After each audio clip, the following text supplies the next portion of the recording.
We are going to discuss about the another topic of biology. First of all, you welcome you all. Okay? आज हम और एक नए concept के बारे में बात करने हैं यहाँ पे, जो कि हमारा 12 का concept that is called as the enhancement in food production. Okay, so जैसे आपको दिख रहा है एनहांसमेंट इन फूड प्रोडक्शन के कुछ पॉइंट्स यहाँ पे बोर्ड पे लिखे हुए दिख रहे हैं. ओके, तो what is mean by first is enhancement. Enhancement का भाई बेसिकली मीनिंग क्या होता है? जैसे देखो सिंपल बात है, एनहांसमेंट का मतलब होता है टू इंक्रीज.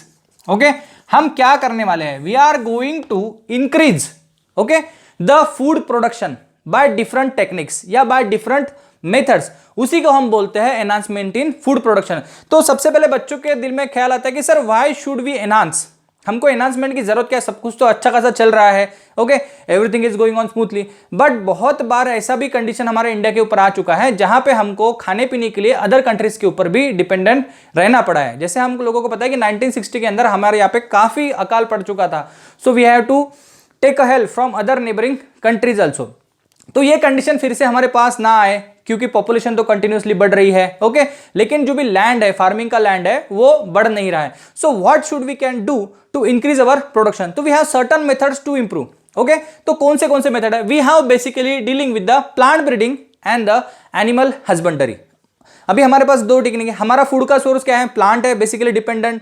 ओके, और कुछ टाइप में एनिमल्स है. तो इन दोनों टेक्निक्स के जरिए हम हमारे फूड का प्रोडक्शन बढ़ा सकते हैं. That is our main aspect to we are going to discuss in this particular chapter.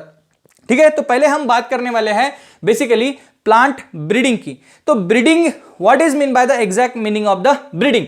Breeding जैसे आप लोगों को दिख रहा होगा, it is basically the improvement. Okay, improve कर रहे हैं हम कोई भी स्पेसिफिक वेराइटी को इन द हेरिडिटी, मतलब उसका जो भी पर्टिकुलर हेरिडिटी है, उसका हेरिडिटी हम इंप्रूव करने वाले हैं of plant by producing superior varieties. देखो यहाँ पे तीन वर्ड आ गए. कौन से आ गए भाई सर? यहाँ पे एक इंप्रूवमेंट है, एक हेरिडिटी है, और तीसरा वर्ड जो है वो है सुपेरियर. देखो इंप्रूवमेंट का मतलब क्या है कि बेटर रहना. जैसे हम लोग क्या होता है, एवरी टाइम बेटर होते रहते हैं खुद के लाइफ में. पिछले साल के मुकाबले हमारे पास इस साल ज्यादा नॉलेज रहता है. Okay, that is the same fundamental. मतलब अगर कोई वेराइटी प्लांट का प्रोडक्शन दे रही है तो उसका पर एकरेज समझो हमारे को आ रहा है कि समझो कॉटन की बात ले लो, तो 20 क्विंटल हमको अगर कॉटन आ रहा है तो भाई उसमें इंप्रूव करके हमारे पास 25 क्विंटल आना चाहिए. दैट इज अवर बेसिक मोटो. तो इस बात को हम बोलते हैं इंप्रूवमेंट.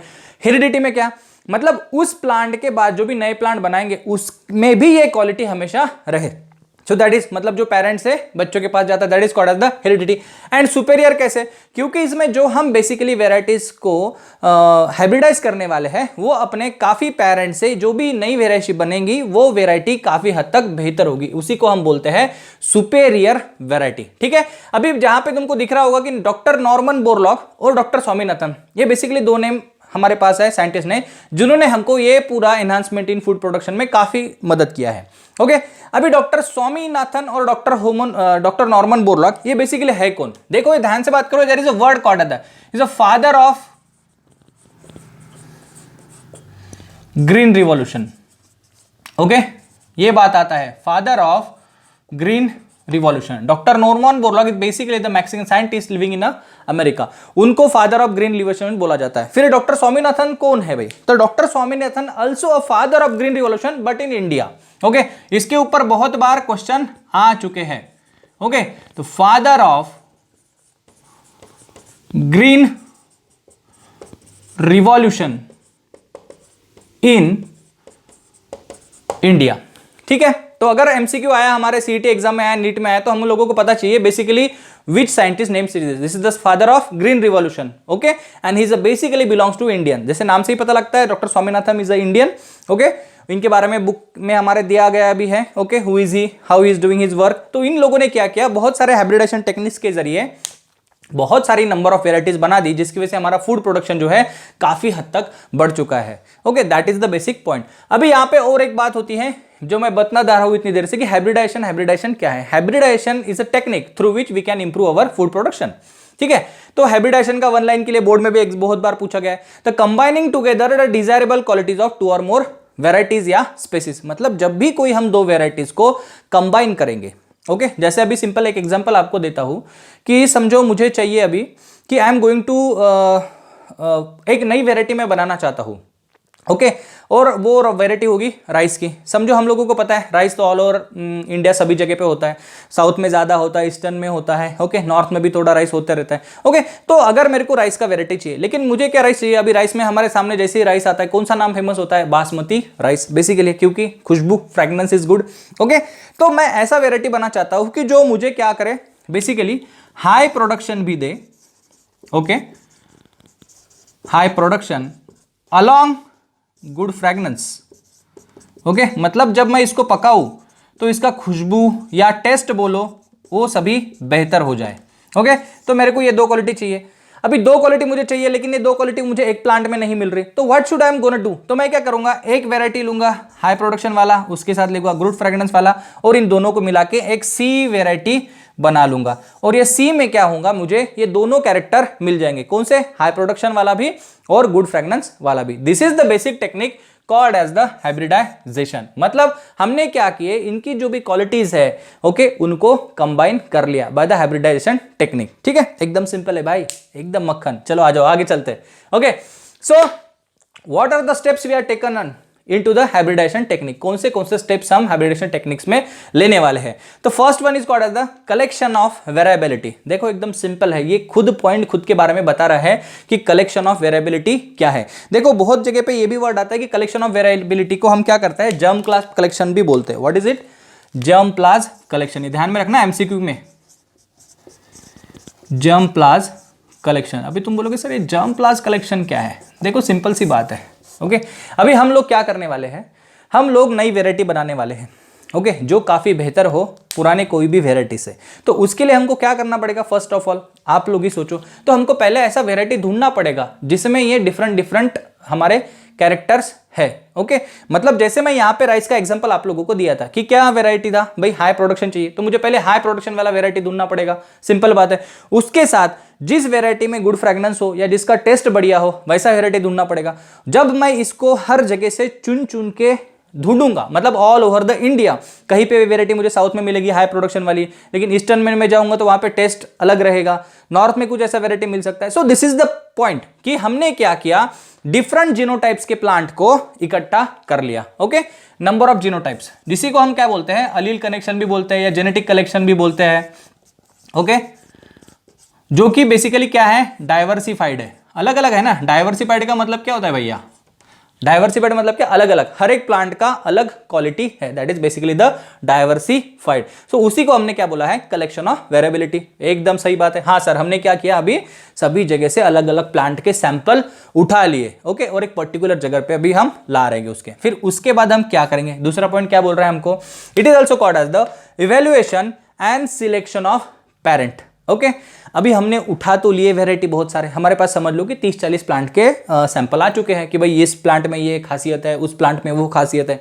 करेंगे कैसे, अभी देखो, evaluation and selection of parent. ठीक है तो हम क्या करने वाले हैं, इसमें से हम चूज करेंगे अभी पेरेंट, मतलब अभी हमको तो दो लगेंगे, एक कौन लगेगा भाई, पेरेंट लगने वाला, एक तो मेल लगने वाला है एंड दूसरा फीमेल लगने वाला है। तो हम इसमें से चूज करेंगे जो भी वेराइटी हमारे पास है कि उसमें से मेल कौन है और फीमेल कौन से, मतलब अगर यूनिसेक्सुअल फ्लावर है, बायसेक्सुअल फ्लावर है, ये सब हमको देखना पड़ेगा, तब हम उनको सिलेक्ट कर पाएंगे। That is called as the evaluation and selection of parent.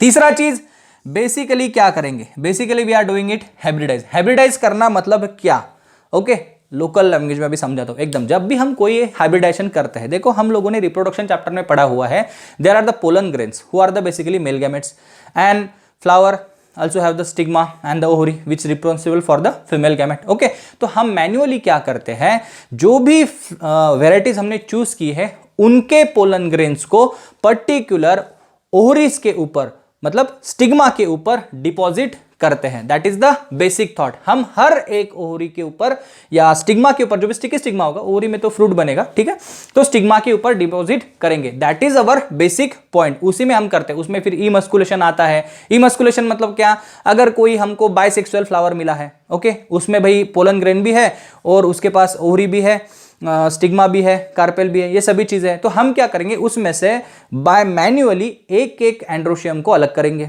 Androecium को अलग करेंगे तो फिर वो फीमेल बन जाएगा। ठीक है तो इसको हम बोलते हैं इमस्कुलेशन, मतलब रिमूवल ऑफ एंथर। ये भी पॉइंट ध्यान में रखना। देखो मैंने क्या बोला है, removal of anther, removal of anther, ये भी पूछते हैं बहुत बार, it is called as the emasculation. Okay, that is the basic point, उसी को हम क्या बोलते हैं, इमस्कुलेशन। ठीक है, फिर इन लोगों को कर लिया, फिर इन दोनों का क्या करेंगे हम, artificial cross pollination, artificial cross pollination करेंगे। Okay, that is the point, artificial cross pollination करेंगे। अभी जैसे ही आर्टिफिशियल क्रॉस पॉलिनेशन करेंगे, फिर इनमें क्या होगा भाई, फर्टिलाइजेशन की टेक्निक होगी और नए सीड्स बनेंगे, ये हमको पता हो गया। सो इसी को हमने क्या बोला है, हाइब्रिडाइजेशन। ठीक है, नेक्स्ट पॉइंट क्या है, selection and testing of superior recombinant. अभी हमको क्या मिलेगा, इसमें से जो भी प्रोजेनी मिलेगा, जैसे मैंने इन दोनों प्लांट को एक हाई प्रोडक्शन वाला एक गुड फ्रेग्रेंस वाला करा था, और यहां पे मेरे को क्या मिला था, एक तीसरा वेराइटी मिला था जिसको मैंने बोला था सी। अब ये सी ही मेरा क्या है, ये बेसिकली हम इसको नाम देते हैं F1 generation, what we called it as F1 generation. ठीक है, तो F1 जनरेशन ही हमारा सुपेरियर वेराइटी हो जाएगा, क्योंकि अभी क्या होगा, इसमें तो सभी कैरेक्टर आ गए हाइब्रिडेशन के अंदर, लेकिन हम यहां पे क्या करते हैं, इस वेराइटी के अंदर ये कैरेक्टर हमेशा के लिए रहे, इसकी वजह से इसमें भी बहुत बार सेल्फिंग करते हैं। समझो F1 वेराइटी आ गई, कोई प्लांट होगा यहाँ पे जिसमें ये कैरेक्टर दिखेंगे, तो उस वेराइटी के कैरेक्टर्स उसमें परमानेंटली आ जाए भाई, तो उसमें हम होमोजाइगस करते हैं। होमोजाइगस मतलब क्या, वही प्लांट का मेल और फीमेल लेके उन्हीं में क्रॉस पोलिनेशन करवाते हैं, जिसकी वजह से जो भी कैरेक्टर्स इस F1 जनरेशन में है, जो मुझे चाहिए वो उसमें परमानेंटली रहे। ओके, तो इसको हम बोलते हैं सेल्फिंग। सेल्फिंग करने के बाद क्या होगा, हमको पता चलेगा कि सुपेरियर रिकॉम्बिनेंट कौन सा है। अभी देखो, बहुत सारे बच्चे बोलते हैं सर रिकॉम्बिनेंट क्या है, भाई देखो वर्ड को अलग करते चलो, री अलग करो, कॉम्बिनेशन अलग करो, सिंपल बात है। रिकॉम्बिनेशन मतलब ही रिकॉम्बिनेंट होता है, दैट्स वेरी सिंपल। मतलब हमने क्या किया, एक वेराइटी ये, एक वेराइटी ये, 1 2 नाम दे दिया, इन दोनों को इकट्ठा कर दिया और एक नया कॉम्बिनेशन बना दिया जिसको हमने बोल दिया सी, और सी में क्या था, दोनों के क्वालिटीज थे। So that is called as the selection and testing of superior recombinant. फिर ये वेराइटी हमको ये दोनों कैरेक्टर दे रही कि नहीं, इसी का हम टेस्टिंग करेंगे। ठीक है, अभी नेक्स्ट पॉइंट क्या है, फिफ्थ वाला, that is called as the testing, release and commercialization. देखो, कोई भी वेराइटी का सक्सेस किसके ऊपर डिपेंड होता है, कोई भी वेराइटी का सक्सेस डिपेंड होता है उसके प्रोडक्शन के ऊपर, और वो कौन से एनवायरमेंटल कंडीशन को फेस कर रही है। देखो, हमारे यहाँ पे इंडिया में क्या होता है, there are lot of varieties in the climate. Okay, कहीं पे हॉट टेम्परेचर है, ओके, कहीं पे हाई टेम्परेचर होता है, हर जगह का सॉइल अलग अलग है, ओके, कहीं का वाटर का पीएच अलग होता है, there are different systems are here. तो हमको क्या करना है, एक ही जगह पे थोड़ी वैरायटी लगाना है, हमारे फार्मर्स तो पूरे ऑल ओवर द इंडिया है। ओके, और हम इस वैरायटी को अलग जगह पे, हर जगह पे ट्रायल के लिए भेजते हैं पहले, फार्मर को बेचने से पहले। उसी को हम क्या बोलते हैं, टेस्टिंग ऑफ द वैरायटी। मतलब कुछ वैरायटी महाराष्ट्र में भेजा जाएगा, कुछ पंजाब में भेजा जाएगा, कुछ हरियाणा, कर्नाटक, ओके, आसाम, बिहार, यूपी, ऐसे अलग अलग जगह पे किया जाएगा। फिर उनका क्या किया जाएगा, बेसिकली जो भी डाटा आएगा इनसे, भाई इन्होंने कितना प्रोडक्शन दिया है वैरायटी ने, इनका डाटा हम बेसिकली कलेक्ट करेंगे। ओके, और डाटा कलेक्ट करने के बाद जब हमको सेटिस्फैक्टरी रिजल्ट मिल जाएंगे, तब इस वैरायटी को हम लेके जाएंगे रिलीज के ऊपर।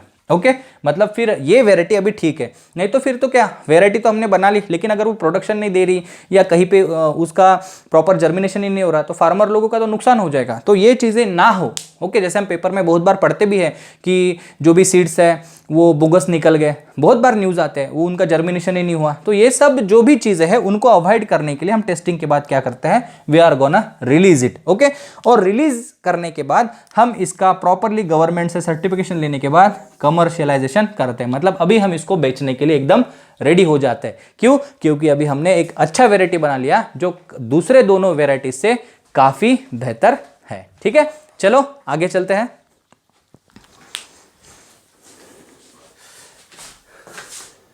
Now moving to the next topic. Okay, we are discussing about the Indian hybrid crop. अभी कौन से इंडियन हाइब्रिड क्रॉप्स है जो हमने हाइब्रिडाइजेशन टेक्निक से बनाए हुए हैं। ओके, जैसे आपको यहाँ पे दिख रहा होगा, there are certain varieties of wheat जो हमने अभी लिखने वाले हैं। Okay, sugar cane and the millets. Okay, तो भाई व्हीट का कौन सा वेराइटी हमने बेसिकली हाइब्रिडाइजेशन टेक्निक से बना लिया। Okay, so there are different varieties of wheat, rice. Okay, तो यहां पे हमने बनाया है Sonalika and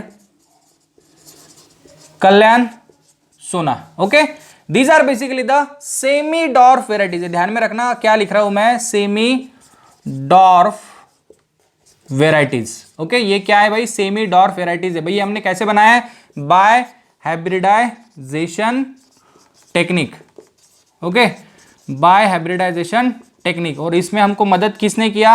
doctor Norman Borlaug. Okay, ये बात ध्यान में रखना। और सबसे इंपॉर्टेंट चीज आप बोलोगे सर ये वैरायटी के नाम याद रखना जरूरी है क्या? Yes, they are very most important, बहुत बार एग्जाम में पूछे गए हैं। सोनालिका कल्याण सोना, ये किसका वैरायटी है? वीट का वैरायटी है। किसके मदद से बनाया है? They are semi dwarf variety. Dwarf का मतलब होता है स्मॉल, हाइट में उनका कम होता है। ओके, बाय हाइब्रिडाइजेशन टेक्निक, किसके मदद से? Doctor Norman Borlaug. He is a scientist who develop this varieties into the institute और research lab. Then we have the rice. Okay, rice के कौन सी वैरायटी बनाए? चलो देखते हैं। We discovered rice about the Jaya, Padma and Ratna. Okay, these are also the Jaya, Padma, Ratna are also the semi-dwarf varieties of rice which are giving us the basically high production.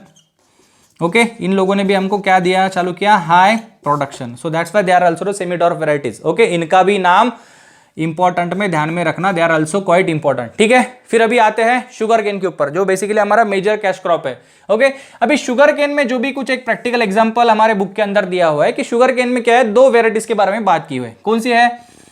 सैचरम barberry. ठीक है, और दूसरा क्या है? सैचरम ऑफिसिनारम। ठीक है, एक है सैचरम बारबेरी, एक है सैचरम ऑफिसिनारम। अभी दो वेराइटी का क्या इशू है? ये वेराइटी है बेसिकली भाई नॉर्थ का। ओके, ये वेराइटी क्या है भाई? साउथ का। ओके, बट क्वालिटी क्या है इनका? जो नॉर्थ का वेराइटी है वो कैसा है? थीन स्टेम। क्या है इसमें? थीन स्टेम और लो शुगर कंटेंट। क्या चीज बोल रहा हूं मैं? नॉर्थ वेराइटी जो है सैचरम बारबेरी वो नॉर्थ में आ रही है और उसका थिन स्टेम है, पतला सा स्टेम है और लो शुगर कंटेंट है। ओके, लेकिन सैचरम ऑफिसिनरम जो हमारा साउथ का वेराइटी है वो कैसा है? बेसिकली उसका thick stem and high sugar content, high sugar content. ठीक है, थिक स्टेम और हाई शुगर कंटेंट। बट अभी ये दो वेराइटी है, इनके कैरेक्टर आपको याद रखना पड़ेगा। ओके, मैं बताऊंगा कैसे याद रखना, there is a simple trick, no worry. चलो आते हैं आगे। ओके, तो अभी जो साउथ का वेराइटी है सैचरम ऑफिसिनरम, एक है बारबेरी। लेकिन बारबेरी क्या है भाई? थिक स्टेम है, मतलब मोटा सा गन्ना है। ओके, इसका और इसमें क्या है? मिठास बहुत ज्यादा है। ठीक है, लेकिन सैचरम बारबेरी क्या है भाई? पतला सा गन्ना का उसका स्टेम है बेसिकली, और शुगर भी परसेंटेज कम है। तो अभी हम क्या करने वाले हैं, और ये साउथ का वेराइटी नॉर्थ में आ नहीं रहा था। ओके, तो प्रॉब्लम को क्या दिक्कत हो रही है? साउथ वाले किसान तो कमा रहे थे बट हमारे नॉर्थ वाले किसान को प्रॉब्लम आ रहा था। सो व्हाट्स वी डन, हमने इन दोनों को क्या कर दिया? By the technique of hybridization दोनों को कर दिया हाइब्रिडाइज। देखो मैं क्या बोल रहा हूं, व्हाट वी डू? हाइब्रिडाइज। हम दोनों को हाइब्रिडाइज कर दिया और एक बहुत सारी नई वेराइटी बना ली। ओके, जिसको हमने नाम दिया CO 419 421 453। ओके, अभी आप बोलोगे सर ये 419 421 543 453 ये बेसिकली क्या चीज है? Okay, there basically the names are given to the plant. देखो मैंने अभी हाइब्रिडेशन टेक्निक बताते हुए क्या बोला था आपको कि हम हर एक प्लांट को नाम देते हैं, नंबर देते हैं। ओके, मतलब अगर हम ये फील्ड में एक्सपेरिमेंट कर रहे हैं तो ऐसा तो नहीं कि भाई हर प्लांट कैरेक्टर ले लेगा इन दोनों के, ऐसा तो होगा नहीं, सिंपल सी बात है। तो जो भी प्लांट ये सक्सेसफुल रहता है उस प्लांट का नंबर हम इसको दे देते हैं। ओके, तो वो यही नंबर होता है। मतलब 419 नंबर का प्लांट जो होगा, समझो हमने 1000 पौधों में एक्सपेरिमेंट किया है, मेल फीमेल क्रॉस पोलिनेशन इन दोनों का किया है। ठीक है, तो 1000 पौधों में से ये भाई 419 नंबर का पौधा है जिसमें ये सक्सेस हुआ, 421 नंबर में सक्सेस हुआ, ये हुआ। ओके, तो नंबर का झोल समझ में आ गया? Very good. चलो, तो फिर बच्चे बोलते हैं सर CO क्या है? भैया ये CO it stand for the Coimbatore. Okay, Coimbatore में क्या है भाई? रिसर्च इंस्टीट्यूट है। What is that? Research institute. Okay, जहां पे इनको बनाया गया है, कोयम्बतूर के रिसर्च इंस्टीट्यूट में इनको बनाया, तो वहां से नाम उसको आ गया CO 419 421 543। तो हमने शुगर केन का भी हाइब्रिड वेराइटी बना लिया। ठीक है, तीसरी बात आती है मिलेट्स। अभी हमको पता है मिलेट्स के अंदर क्या क्या चीजें हैं। बेसिकली मिलेट्स के अंदर चीजें जो भी आ रही है वो है जवार, ओके, एंड बाजरा। ओके, जवार एंड बाजरा। तो हमने जवार की भी बहुत सारी वेराइटी को बना लिया है और बाजरे की भी बहुत सारी वेराइटी को बना लिया है। तो जैसे अभी जवार का है गंगा, बहुत सिंपल हमारा रिवर है, गंगा 3 वेराइटी हो गया। ओके, इनकी भी मदद से बना दिया हमने। तो ये भी हम करते हैं, बाजरे की बहुत सारी वेराइटी हमने बना ली। ओके, जैसे CO60 के जैसा। तो there are number of varieties which can be produce with the help of techniques of hybridization. ठीक है, चलो आगे चलते हैं। अभी होप सो तुम लोगों को पूरा समझ में आ गया होगा।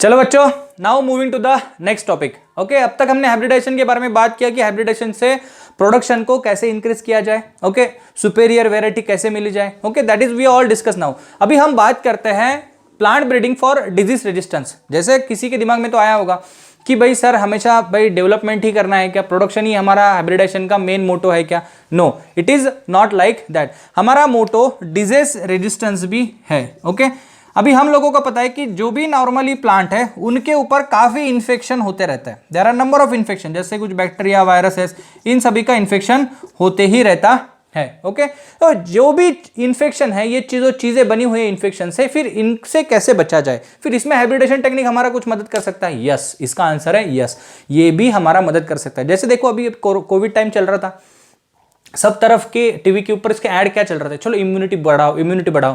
मतलब तुम्हारा इम्यूनिटी खुद का इतना स्ट्रांग करो कि भाई तुम्हारे ऊपर कोई भी वायरस अटैक ना कर पाए। ओके, अटैक करा भी तो तुम्हारा जो भी खुद का एंटीबॉडी है वो उससे फाइट करके तुमको प्रिवेंट करे। तो सेम कंसेप्ट हमने यहाँ पे इंप्लीमेंट कर दी। हमने प्लांट का जेनेटिक ही इतना स्ट्रांग कर दिया कि उसके ऊपर कोई अटैक हुआ भी तो भी वो खुद को बचा लेगा। सो that is the main point of performing plant breeding for disease resistance. ठीक है, चलो तो भाई कौन से पहले कॉमनली बात करते हैं कि कौन से प्लांट है, कौन से डिजीजेस कॉमनली प्लांट के ऊपर आते हैं। अभी जो फार्मर बैकग्राउंड से होंगे इनको ये सब चीजों के बारे में पता ही है, बट यहाँ पे सिर्फ इंग्लिश में लिखे हुए हैं। हमने इन सभी चीजों को, सभी डिजीजेस को अगर खेतों में गए हैं तो कॉमनली देखा हुआ है। ठीक है, जैसे मैं बताते चलता हूं आपको, चलो आ जाओ मेरे साथ। तो पहला है फंगाई या फंजाई, जो भी कुछ है तुम्हारा दिल से बोलो, कोई टेंशन नहीं है। ओके, सो डिजीजेस क्या आता है फंजाई का? बेसिकली कोई भी प्लांट का अगर फंगल अटैक हो गया कोई भी प्लांट के ऊपर, so there is called the brown rust of wheat. Okay, अभी बच्चे को सबसे ज्यादा तकलीफ क्या होती है, सर इनको भाई याद रखना कैसा है? देखो मैं सिंपल तरीका बोलता हूँ। रस्ट का मतलब क्या होता है? रस्ट का मतलब होता है जंग पकड़ना। जैसे आयरन को क्या पकड़ता है भाई? जंग पकड़ता है। ओके, तो इसी तरह से क्या होता है, ये ब्राउन कलर के पत्तों के ऊपर एक जंग टाइप का चढ़ जाता है, तो उनके पत्तों के ऊपर ऐसे ब्राउन ब्राउन कलर के बहुत सारे डॉट दिखने लगते थे। उसी को हम बोलते हैं ब्राउन रस्ट ऑफ व्हीट। मतलब जो भी गेहूं का प्लांट होगा उसके पत्तों के ऊपर ऐसे दिखेंगे। नॉर्मली बहुत बार दिखते, तुम एक चक्कर लगा के आ जाओ गेहूं की खेती में, you surely get this disease. ठीक है, उसके बाद अगर आ गया तो red rot of sugar cane. अभी red rot of sugar cane चीज क्या है? जो भी शुगर केन है, अगर गन्ना है, उसके अंदर क्या होता है, समझो अभी ये मेरा गन्ना है। Okay, just look at that, और यहाँ पे ऐसे सेक्शंस बने हुए थे, आप सभी को पता होगा। जब हम इसको निकालेंगे, यहां से बाइसेक्ट करेंगे ना, मतलब 2 पार्ट में ऐसा डिवाइड करेंगे, तो हर जगह पे यहाँ पे भी बहुत सारा रेडिश, यहाँ पे भी बहुत सारा फंगल रेडिश हो जाएगा। ये फंगस क्या करते हैं, इस शुगर केन के अंदर एंट्री कर लेते हैं और वो भी जो न्यूट्रिएंट है वो खुद के डेवलपमेंट के लिए यूज करते हैं। उसी को हम बोलते हैं red rot of sugar cane. मतलब पूरा जो गन्ना है ना अंदर से लाल लाल कलर का दिखने लगता है। It's all reddish reddish reddish. Okay, so that is called as the red rot of sugar cane. ठीक है, फिर तीसरा बात है लेट ब्लाइट ऑफ पोटैटो। देखो ब्लाइट का मतलब क्या होता है? ब्लाइट का मतलब होता है basically dots. Okay, number of dots. तो भाई कौन से डॉट गिर रहे हैं? Late blight of potato. तो पोटैटो के जो पत्ते होंगे उसके ऊपर बेसिकली पत्तों के ऊपर ऐसे डॉट डॉट गिरेंगे बहुत सारे, और पत्ते का कलर जो ब्लैकिश हो जाएगा, पत्ता सूखने लग जाएगा। तो होगा क्या?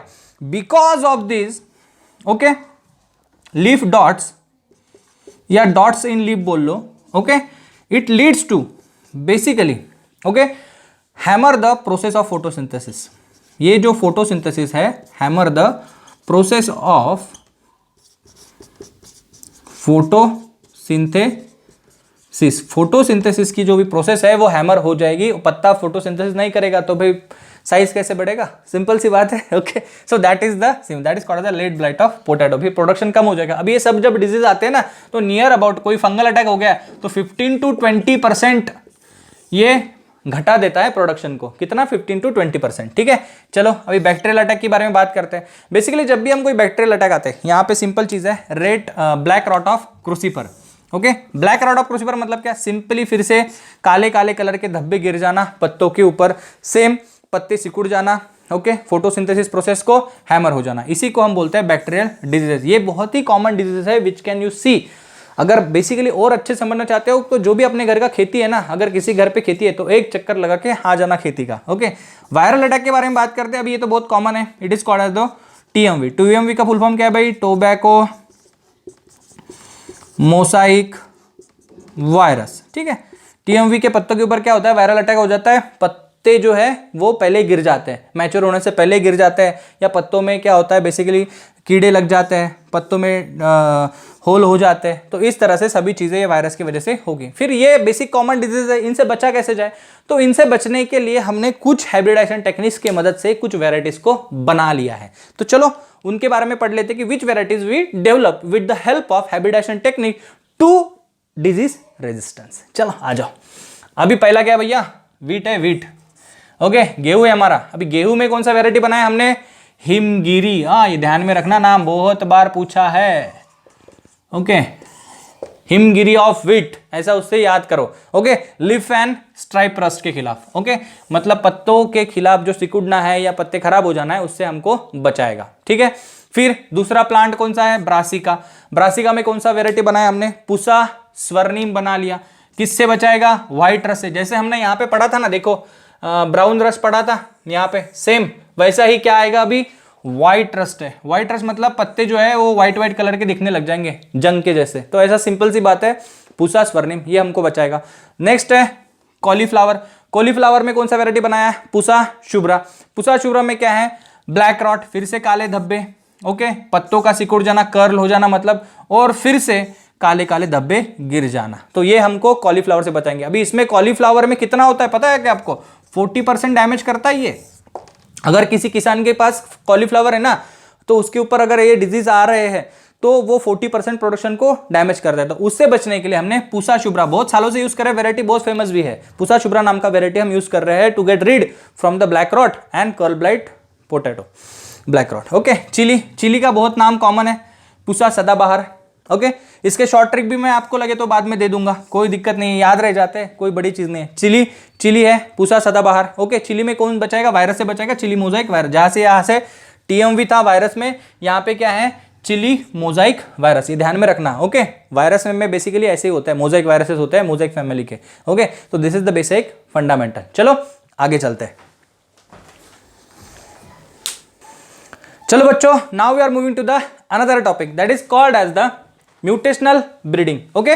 अभी म्यूटेशनल ब्रीडिंग क्या है? देखो, जैसे हमको पता है, जैसे हम बहुत सारे हॉलीवुड पिक्चर्स देखते हैं, हल्क हो गया, एवेंजर सीरीज हो गया, ओके, उसमें बहुत सारे म्यूटेशन के बारे में हमको पता है। एक्समैन का सीरीज हो गया, उसमें हमने देखा है सॉरी, कि basically how the common people become changes to become a mutant. तो उनके ऊपर कोई ना कोई चीज का प्रभाव गिरता है। जैसे अगर हल्क की बात करें तो उसमें गैमा रेज की वजह से वो हल्क बन जाता है, पहले साइंटिस्ट रहता है बेचारा, ओके। स्पाइडरमैन में बेचारे को एक रेडियो एक्टिव आइसोटोप की वजह से स्पाइडर काट लेता है। तो ऐसे different different number of mutations की वजह से म्यूटेशन होता है। तो देखो basically what is mean by the mutational breeding, मतलब क्या होता है? यहाँ पे हम permanent change in the genotype करने वाले हैं कोई भी प्लांट के अंदर। What is I am saying, ध्यान में रखना, ओके।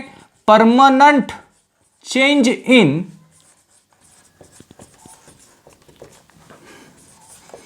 जीनोटाइप, और वो भी कैसे?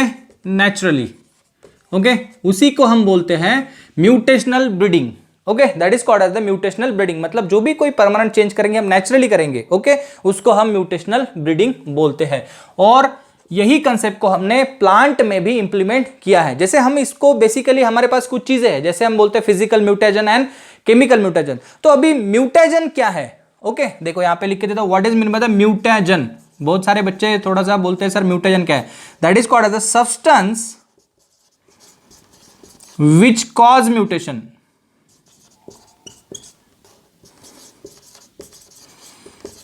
Okay, substance which cause mutation is called as the mutation. मतलब जिस चीज की वजह से म्यूटेशन हो रहा है, तो म्यूटेशन क्या हो जाएगा भाई? प्रोसेस हो जाएगा, ओके।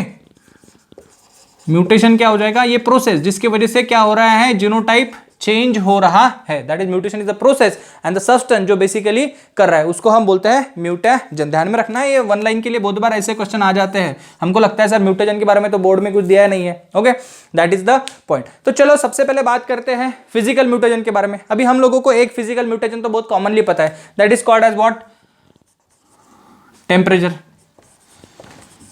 High temperature, okay. उसके बाद हमको पता है यूवी लाइट, ये भी हमको पता है, ओके। और कौन सा हो सकता है, एक्सरे हो सकता है फिजिकल में, okay. So there are basically the certain physical mutagen, ठीक है। फिर केमिकल म्यूटेजन मतलब क्या भाई, जो केमिकल्स मार्केट में अवेलेबल है उनके हिसाब से हम भी कोई केमिकल चीजों का इस्तेमाल करके भी म्यूटेशन कर सकते हैं। जैसे पहली चीज होता है ईएमएस। ईएमएस मतलब क्या है, इथिल मिथिल सल्फोनेट, ओके। फिर क्या होता है इसमें, नाइट्रस एसिड भी आता है, okay. There is another point called as the nitric acid, ये भी ध्यान में रखो। फिर कोल्चिसाइन भी आ रहा है, okay, it's also included colchicine, okay, ये भी आएगा। और मस्टर्ड गैस भी आएगा। तो ये there are certain chemical mutagen, okay. ये सभी के सभी जो भी केमिकल म्यूटेजन है ये केमिकल म्यूटेजन में आएंगे, मतलब इन चीजों की मदद से हम प्लांट में हाइब्रिडाइजेशन कर सकते हैं, दैट इज ट्रू। चलो आ जाते हैं, अभी हमने कौन से वेराइटीज के अंदर ये सब कुछ करा है, okay. So there is a very famous variety of rice called as Jagannath. Jagannath rice का वेराइटी हमने भाई बेसिकली म्यूटेशनल ब्रीडिंग से बना लिया है। उसी के साथ साथ NP836, ओके, ये बेसिकली रस्ट के खिलाफ हमारे को, देखो यहाँ पे लिख दो, रस्ट के खिलाफ, जो भी वीट के ऊपर रस्ट गिरता है ना, जो हमने अभी अभी डिस्कस किया है, उससे भी हमको प्रोटेक्शन देगा NP836, okay, that is the point. उसमें बेसिकली इंदौर, ये वैरायटी का नाम है, ध्यान में रखना, जगन्नाथ राइस का वैरायटी है, ओके। NP836 वीट का वैरायटी है, ठीक है। और इंदौर ये कॉटन का वैरायटी है। ये किसके खिलाफ देगा हमको protection, it is gives the protection against bollworm. ये किसके खिलाफ देता है भाई, बोलवर्म के खिलाफ देता है, ये ध्यान में रखना, ओके। समझो क्वेश्चन आया तो पता होना चाहिए, ओके। बोलवर्म के खिलाफ हमको प्रोटेक्शन देता है, ठीक है। अभी कुछ बेसिकली क्रॉप है, वेराइटीज है, और कौन से बेसिकली प्लांट्स के ऊपर डिजीजेस आते हैं, मतलब इन्फेक्शन या पेस्ट, इंसेक्ट का और पेस्ट का कौन सा अटैक प्लांट के ऊपर बेसिकली होता है। चलो आ जाता हूं, तो जैसे यहाँ पे दिख रहा है आपको Brassica, there is a one thing, variety क्या है, पूसा गौरव। ब्रासिका में हमने पूसा गौरव नाम का वेराइटी बना लिया है, ओके। वो किसके खिलाफ हमको प्रोटेक्शन देता है, इट्स गिव्स प्रोटेक्शन अगेंस्ट अल्फिड्स। अभी अल्फिड्स क्या है भाई, देखो बहुत सारे बच्चे कंफ्यूज, मैं यहाँ पे लिख देता हूँ, it is called the mava, okay. It's a very common name for the aphids, okay. ये तो अल्फिड्स जब भी गिरेगा तो ब्रासिका के ऊपर, ओके। फिर फ्लैट बीन, फ्लैट बीन ने क्या बनाया, सेम 2 सेम 3, ये किसके खिलाफ प्रोटेक्शन देगा, जासिड्स, अल्फिड्स, फ्रूट बोरर। अभी जासिड्स क्या है, देखो जासिड्स को हम अगर कॉमन लैंग्वेज में बोलते हैं तो इसको हम तुड़तुड़े बोलते हैं, ओके। तो ये आप लोगों को पता होगा, मावा, तुड़तुड़े, ये आपने सुने होंगे, बस इसके इंग्लिश नाम है। तो अल्फिड्स, जासिड्स, फिर यहाँ पे फिर से अल्फिड्स आ गया। फ्रूट बोरर, फ्रूट बोरर मतलब देखो आपने ब्रिंजल कभी खरीदा का होगा, ब्रिंजल के ऊपर छोटे छोटे होल रहते हैं, ओके। वो कीड़े रहते हैं या कुछ छोटे छोटे स्मॉल इंसेक्ट रहते हैं, वो उसके अंदर होल बनाते हैं और अंदर का न्यूट्रिशन चूसते हैं। तो बोरर मतलब क्या, जैसे बोर में हम पानी में होल करके पानी निकालते हैं, सेम वैसे ही फ्रूट में ये होल करके इसमें से क्या करते हैं, sucking the nutrition, okay. So they are called as the fruit borer. तो एकदम कॉमन चीज है। देखो फिर से क्या दिखा है हमने यहाँ पे, ब्रासिका, ओके, पूसा गौरव और अल्फिड्स, दैट्स द पॉइंट, ठीक है। फ्लैट बीन में सेम 2 सेम 3, जासिड्स, अल्फिड्स, फ्रूट बोरर, बहुत कॉमन है। अल्फिड तो रिपीट भी हो रहा है, फ्रूट बोरर ऐड कर लो। फिर ओकरा, भिंडी, हमको पता है। ओकरा में हमने कौन सा वेराइटी बनाया, पूसा स्वर्णिम, पूसा A4, ये किसके खिलाफ देगा हमको, फिर से शूट एंड फ्रूट बोरर, मतलब कभी कभार शूट मतलब स्टेम, स्टेम में भी क्या करता है ये बेसिकली हमको प्रोटेक्शन देता है। कभी कभार छोटे छोटे होल स्टेम में करेगा और स्टेम में से न्यूट्रिशन लेगा, वाटर लेगा, तो प्रॉपर ऊपर तक पानी पहुंचेगा नहीं, जो भी न्यूट्रिशन है प्रॉपर लेवल तक पहुंचेगा नहीं। तो इसकी वजह से प्लांट में क्या होता है, बहुत सारे डिसएडवांटेज आ जाए, क्रॉप प्रोडक्शन घट जाता है। तो ये सभी चीजें इसकी वजह से होती है। चलो आगे सबसे मोस्ट इंपॉर्टेंट टॉपिक पढ़ने वाले अपन अभी, जिसका नाम है प्लांट टिश्यू कल्चर।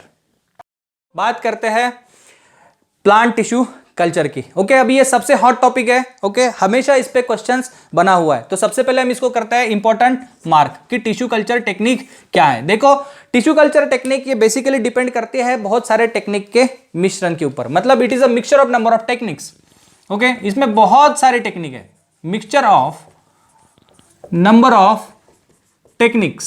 ओके, लेकिन ये सबसे इंपॉर्टेंट जिस टेक्निक के ऊपर बेस है वो होता है बेसिकली टोटीपोटेंसी। ओके, टोटीपोटेंसी के बारे में आपने 10th में भी पढ़ा होगा, जो बच्चों ने पढ़ा होगा। अभी नहीं पढ़ा है तो चलो आ जाओ, मैं बता रहा हूं एकदम सिंपल लैंग्वेज में। What is basically the totipotency? It is the basically ability of single cell या tissue to form complete organism when proper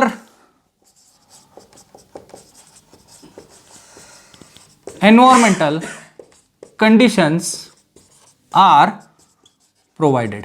ठीक है, ये बात हो गई कि this is the basically the ability of single cell और tissue to form the complete organism when proper environmental conditions are provided. मतलब क्या होता है, एक सिंगल सेल के अंदर ही इतनी सारी एबिलिटी है कि वो पूरा ऑर्गन को या पूरे ऑर्गेनिज्म को बना सकते हैं। देखो इसका सिंपल एग्जांपल मैं देता हूं, हम खुद लोग सब लोग देखो, जब भी हम हमारे मम्मी के पेट में रहते हैं या मदर वॉर्म जिसको हम बोलते हैं, जब हम रहते हैं तो we are also a single cell. हम भी एक सिंगल सेल ही होता है जो फर्टिलाइजेशन का नतीजा होता है। ओके, तो जब हम सिंगल सेल होते हैं तो मम्मी जो भी हमारा जेस्टेशन पीरियड रहता है 9th मंथ का, उस पूरे पीरियड में हमारा मम्मी के पेट के अंदर पूरा डेवलपमेंट होता है एक सिंगल सेल से ही होता है। एक सिंगल सेल होते हैं, फिर 2 होती है, 2 से 4, 4 से 8, 8 से 16। ओके, फिर इसको हम ब्लास्टूला ग्लास्टूला से बहुत सारे प्रोसेस पढ़ते हैं, रिप्रोडक्शन में वो आएगा ही हमको। तो there are number of processes which we are record. तो इसी तरह से एक जब सिंगल सेल हम लेबोरेटरी कंडीशन में रखेंगे और उसको प्रॉपर एनवायरमेंटल कंडीशन देंगे, ऑप्टिमम टेम्परेचर, ऑप्टिमम पीएच, जो भी उसका न्यूट्रिशनल रिक्वायरमेंट है,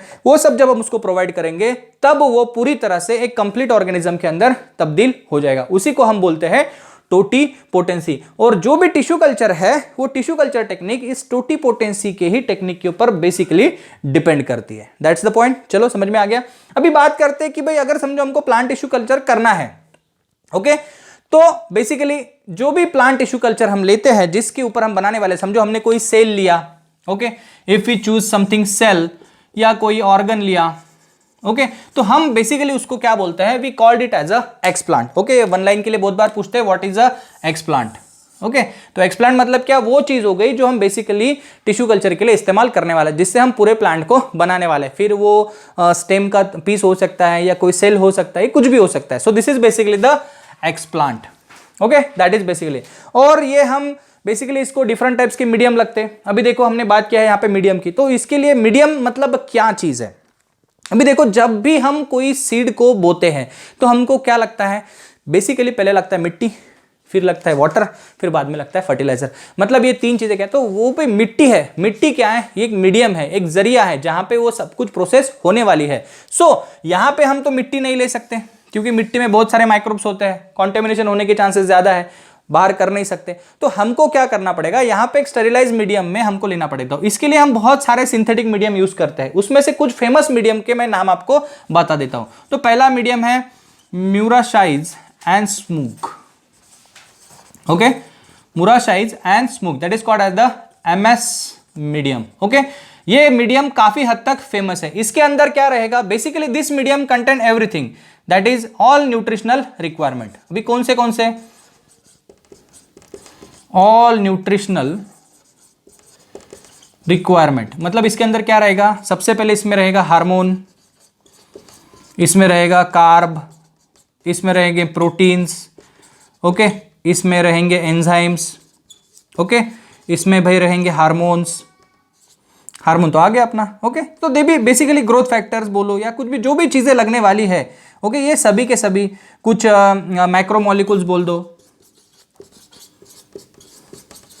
ओके, तो ये सभी चीजें इस मीडियम के अंदर ऑलरेडी प्रेजेंट होती है। तो ये मीडियम ही रहता है जिसके ऊपर हम इसको ग्रो करते हैं। So that is called as the Murashige and Skoog medium. फिर ये एक ही मीडियम है क्या, नहीं, इसके साथ साथ there are different mediums, like white medium भी होता है। Okay, that is also called as the white medium.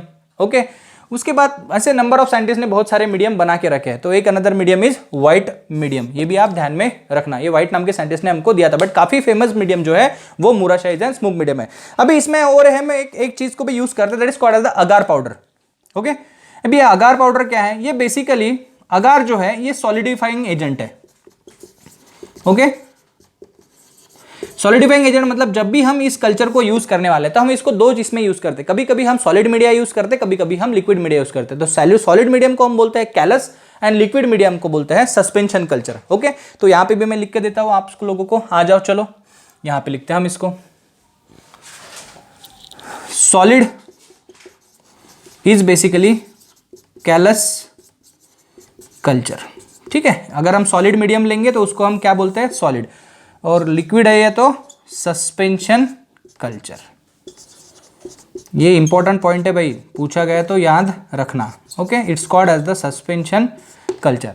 तो दैट इज द पॉइंट, मतलब अगर हमने इसके लिए कौन से मीडियम को यूज किया उस हिसाब से इसका नाम रखा जाता है। सो एक हो गया सॉलिड मीडियम, एक होता है लिक्विड मीडियम। लिक्विड मीडियम को सस्पेंशन कल्चर बोलते हैं, मतलब जो भी मीडिया यूज करेगा हम उसको टेस्ट ट्यूब में लिक्विड फॉर्म में यूज करते हैं और फिर उसी के अंदर एक सेल या पर्टिकुलर टिश्यू को दे देते हैं, ठीक है, वहां पे वो प्रोपोगेट होते रहता है।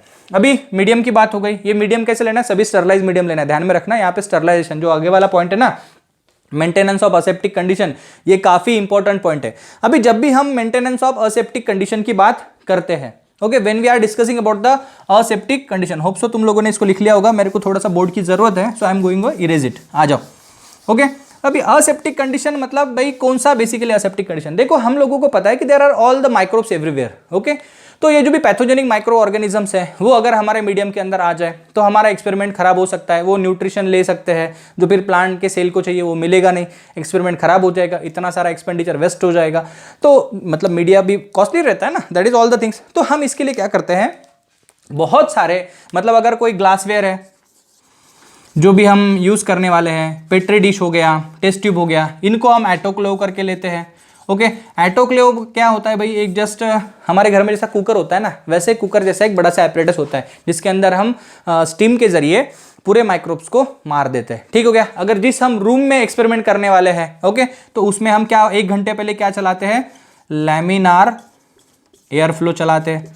Okay, that's the point, laminar air flow चला देते हैं, मतलब सब कॉन्टेमिनेशन हो जाएगा। इसी के साथ साथ जिस सरफेस पे हम करने वाले हैं तो उस सरफेस को भी इथिल अल्कोहल, ओके, HgCl2, इन चीजों से भी स्टरलाइज कर देते हैं। तो this are basically the all the sterilization medium, मतलब मीडिया को स्टरलाइज करके लो, रूम को स्टरलाइज करके लो, तो कोई भी कॉन्टेमिनेशन हमारे पास नहीं होगा। चलो ठीक है, so that is called as the about maintenance of aseptic condition. Okay, so that is all about the plant tissue culture. Okay, अभी हम नेक्स्ट टॉपिक की बात करने वाले हैं, that is called as the micro propagation. Okay, अभी micro propagation क्या चीज है, माइक्रो प्रोपोगेशन को हम एक और चीज बोलते हैं, that is called as the clonal propagation. क्या बोलते हैं हम बच्चों, क्लोनल प्रोपोगेशन। अभी इसका एक सिंपल डेफिनेशन है जो मैं तुमको बता देता हूं।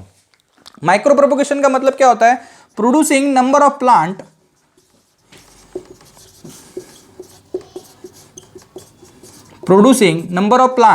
within a short period of time। मतलब शॉर्ट पीरियड में नंबर ऑफ प्लांट को जब हम बनाते हैं उसी को हम क्या बोलते हैं, माइक्रो प्रोपोगेशन। बट ये किसके मदद से करने वाले हैं हम, पीटीसी को क्या बोलते हैं भाई, प्लांट टिश्यू कल्चर। ये ध्यान में रखना, मतलब शॉर्ट टाइम में नंबर ऑफ प्लांट हम एक ही प्लांट से बना सकते हैं। जैसे हम लोगों को पता है, अगर हम एक सेल लेंगे, एक टेस्ट ट्यूब लेंगे या एक मीडिया प्लेट लेंगे तो एक प्लांट बनेगा, तो हम ऐसे बहुत सारे भी तो बना सकते हैं। ओके, समझो मेरे पास ये जगह है, ओके, हमारे पास 20 बाय 20 का जगह है, 400 स्क्वायर फीट जगह है, तो 400 स्क्वायर फीट में मैं 400 प्लेट में 400 प्लांट उगा सकता हूं। सो that is the micro propagation. देखो कितना अमेजिंग फैक्टर है। ओके, होप सो तुम लोगों के पढ़ने में भी मजा आ रहा होगा कि कैसा चीज है कि एक ही सेल से, एक ही चीज से we are going to perform number of plants. Okay, that is the basic point. तो जब हम ये चीज को करने वाले हैं तो भाई इस फिर माइक्रो प्रोपोगेशन का फायदा क्या है, देखो इसके बहुत सारे फायदे हैं। मेन हमको क्या रहना पड़ेगा, सबसे पहले हम सीजन इंडिपेंडेंट हो जाएंगे। क्या बोल रहा है मैं, ध्यान में रखना, what is the fact, we are doing season independent, कि सीजन के ऊपर हमको डिपेंड नहीं रहना पड़ेगा। जैसे हमको पता है कि समर में ही मैंगो लगता है, तो अब अगर हम इंड्यूस करेंगे, अर्ली करेंगे तो अर्ली वेराइटी भी होता है, तो एक विंटर वाला मैंगो भी जैसे अभी आ रहा है वो भी हाइब्रिड वेराइटी है। सो दैट इज ऑल्सो कि वो सीजन इंडिपेंडेंट हो जाएगा। दूसरा चीज़ों क्या है, कम टाइम में बहुत सारे नंबर ऑफ प्लांट बना रहे हैं, टाइम सेवर भी है हमारे। ओके, इसमें हम दूसरा क्या कर सकते हैं, रेयर स्पेसीज अगर प्लांट की कोई है उसको भी हम क्या कर सकते हैं, we can also save the rare species, that's the also point, rare species को भी सेव कर सकते हैं।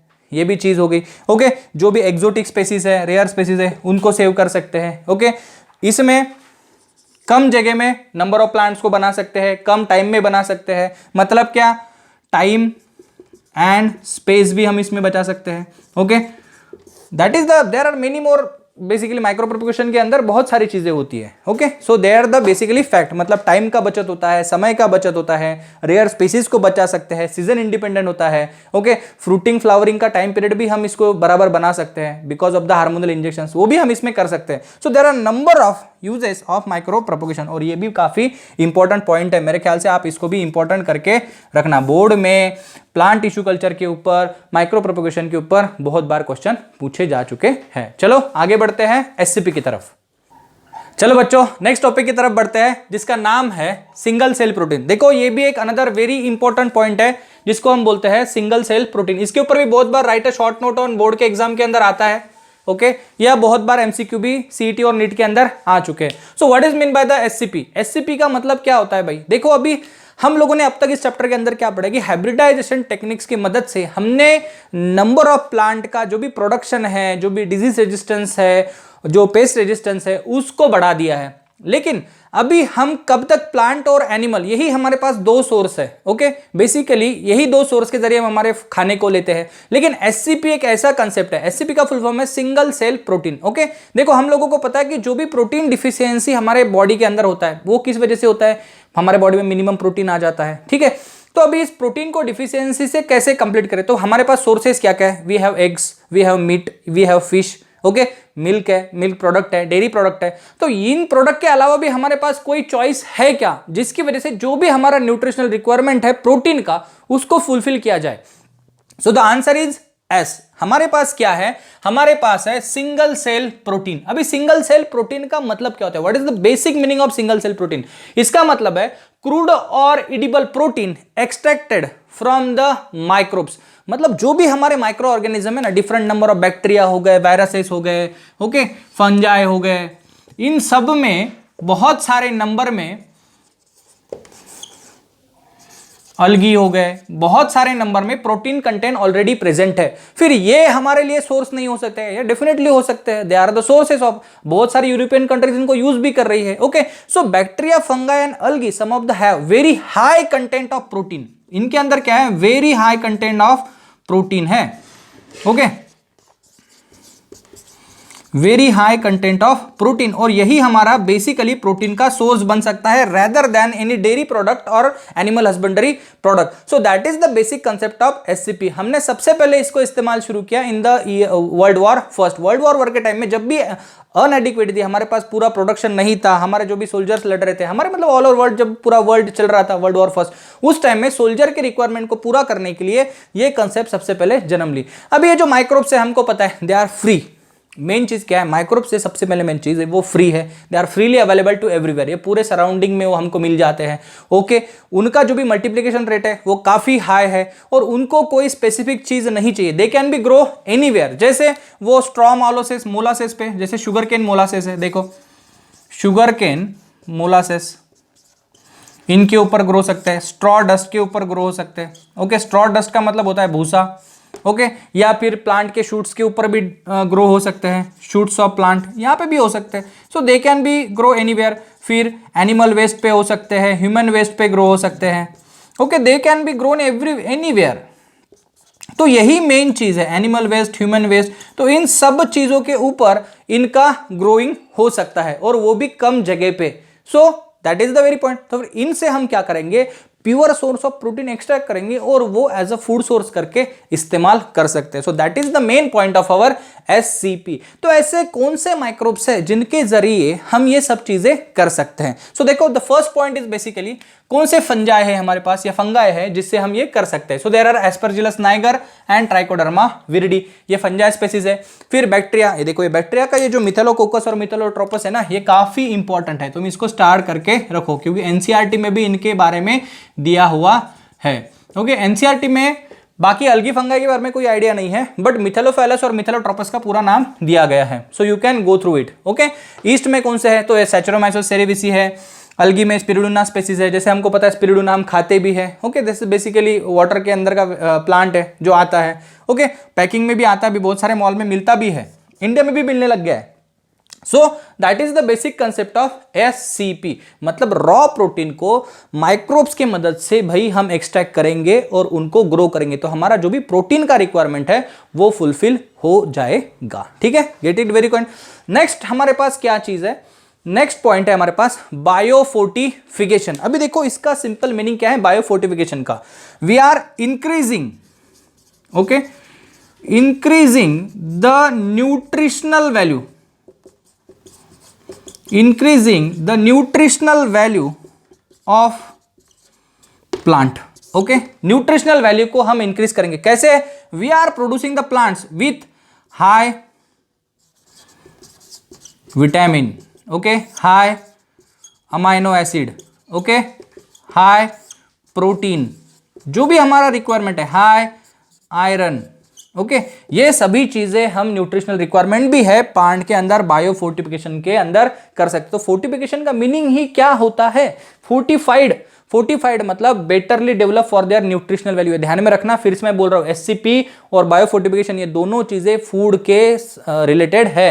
बायोफोर्टिफिकेशन का मतलब क्या होगा कि हम न्यूट्रिशनल वैल्यू इंक्रीज कर रहे हैं, हम ऐसे बेटर प्लांट बना रहे हैं जिसके अंदर ऑयल क्वालिटी ज्यादा हो, जिसके अंदर प्रोडक्शन तो ज्यादा है ही लेकिन ऑयल क्वालिटी बेटर हो, विटामिन ए का मात्रा ज्यादा हो, आयरन का कंटेंट ज्यादा हो, ये सभी चीजें इसके अंदर हम बना सकते हैं। That is a very good concept, और इससे हमने बहुत सारी चीजों को बना भी लिया है। देखो कौन से चीजें हमने बना ली, तो we are discovering about the maize. Maize का एक वेराइटी है जिसमें हमने क्या किया, amino acid tryptophan and lysine, इन दोनों अमाइनो एसिड्स के कंटेंट को बढ़ा दिया है, मतलब इसका प्रोटीन अमाउंट ज्यादा हो गया।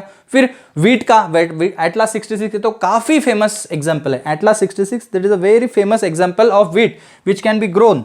ओके, ये भी हो गया। राइस में आयरन रिच वेराइटीज बना दिया, आयरन फोर्टिफाइड राइस भी बोलते हैं हम इसको, मतलब इस आयरन से क्या हो जाएगा, जो भी प्रोटीन आयरन डिफिशियंसी वो खत्म हो जाएगी कोई भी बंदे की। सो ऐसे आयरन के राइस हमने बना लिया। कैरेट और स्पिनाच में विटामिन ए का कंडीशन ज्यादा है, तो जिसके पास जिसका न्यूट्रिशनल रिक्वायरमेंट कम होगा वो ऐसे वेराइटीज को खा के या ऐसे फूड को इंटेक करके अपना न्यूट्रिशनल रिक्वायरमेंट हमेशा के लिए फुलफिल कर सकते हैं। यहाँ पे और एक एग्जांपल है बिटर गार्ड का, विटामिन सी। ओके, तो विटामिन सी बिटर गार्ड का जो भी उसका नेचुरल रिक्वायरमेंट वैल्यू है उसको हमने यहाँ पे बढ़ा दिया है। तो जो भी न्यूट्रिशनल वैल्यू है हमारा पूरा, वो बायोफोर्टिफिकेशन से कंप्लीट हो सकता है। होप सो आप लोगों को ये पूरा कंसेप्ट ओके। चलो बच्चों, तो हमने यहां पे क्या कर लिया है, जो भी एनहांसमेंट इन प्लांट मतलब प्लांट ब्रीडिंग से रिलेटेड जितने सारे टॉपिक है इस वन शॉट वीडियो लेक्चर में हमने कंप्लीट कर लिए हैं। ठीक है, अभी हम अगले लेक्चर में बात करेंगे बेसिकली एनिमल हस्बेंड्री की, और आपको जैसे ही पता है कि माइक्रोब्स का चैप्टर भी इसके अंदर ऐड चुका है, तो माइक्रोब्स के कंसेप्ट को हम थर्ड चैप्टर में लेंगे। तो होप सो आप लोगों को पूरा कंसेप्ट समझ में आ गया होगा। अभी हम मिलेंगे बेसिकली एनिमल हस्बेंड्री को लेके, तब तक आप इस वीडियो को लाइक करो, शेयर करो एंड सब्सक्राइब करो। मैं आपको गारंटी देता हूं कि अभी तो हमने लेवल शुरू किया है, जितना ये डीपर लेवल तक जाएगा, नीट लेवल बोलो, सीईटी लेवल बोलो, हम आगे आगे इससे ही बेटर कंटेंट आपके लिए लाते रहेंगे। और मुझे पता है कि जो भी मेरे बच्चे हैं ये जो वीडियो देख रहे हैं, ओके, वो इस वीडियो को ज्यादा से ज्यादा बच्चों तक शेयर करेंगे। तो बच्चों आराम से शेयर करो, लाइक करो। चलो मिलते हैं नेक्स्ट लेक्चर में।